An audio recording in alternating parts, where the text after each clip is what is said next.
So, when did this movie come out? Like, seriously, I don't know if it was just me or the marketing was just really poor, but I had never heard of this movie until like a day or two ago.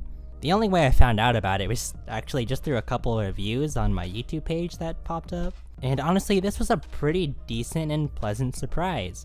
I think we normally think of like direct-to-video films as something, studios don't have a lot of faith in, but this one wasn't half bad. Love and Monsters stars Dylan O'Brien as a young adult in a post-apocalyptic movie with nice tension-filled moments and... Oh, wait. This isn't Maze Runner? Oh, shoot. Wrong movie, my bad.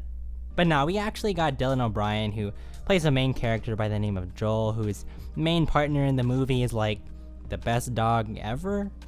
And 90% of the human population has been killed off, and Joel's mission is to find his past lover after 7 years. This movie was actually more interesting than I thought it would be, since it takes a more upbeat, comedic approach with some nice tension-filled moments rather than just being really serious like we've seen like 100 times already. Even though the movie takes a different approach though, I felt like it was a tad bit forgettable. I think if there was maybe a few more rewrites in the script, it could have been something really special, but the movie's it's kind of alright. We've sort of seen post-apocalyptic films be more upbeat and comedic like Shaun of the Dead or Zombieland, and I think those movies handle it much better.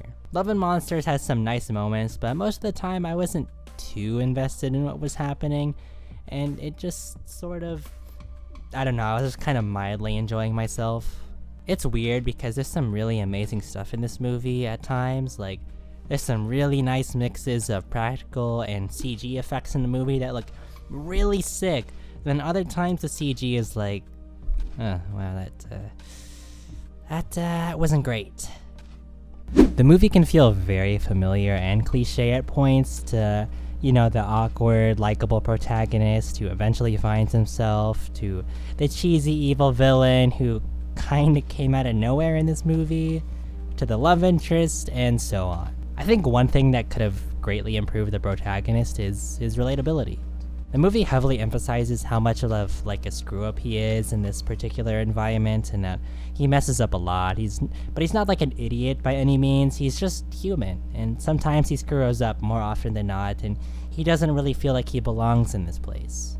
This is a really good starting point, but I feel like his character develops like really quickly. There's a scene in the movie where his character is trying out a crossbow for the first time, and he completely sucks at it, understandably so, and the arrow just goes straight down. This is pretty funny, and it's realistic, but after a short speech, he gets pretty close to his target on just like his third try, I think. And after that, he starts killing monsters on his own and is pretty competent by himself. I wish there was more of him just screwing up, and had more scenes like him doing simple stuff like igniting a grenade and then immediately dropping it.